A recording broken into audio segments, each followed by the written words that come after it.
আজকে অনেকদিন পরে ভাবছি একটুখানি পেঁপে মাখা খাবো। এইদিকে সব কিছু গুছিয়ে নিয়ে চলে যেতে পারি। লঙ্কাগুলো ধুয়ে রাখিস না? আমি তো ধুয়েই নি।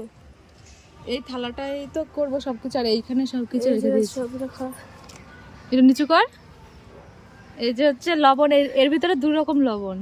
একটা কি লবণ জানি না, গোলাপি রঙের লবণ, আর একটা হচ্ছে বিট লবণ, আর একটা হচ্ছে এই যে দুটো শুকনো লঙ্কা আর এই লঙ্কা, আর এর ভিতরে চিনি, তার ভিতরে তেল, আর এটা হচ্ছে তেঁতুল, এটা হচ্ছে লেবু পাতা।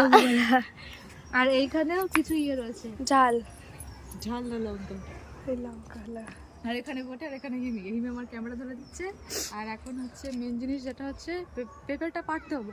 পেঁপেটা পাড়া অনেকটা চাপের ব্যাপার, নিচে পড়ে যেতে পারে। চল দেখি চেষ্টা করে।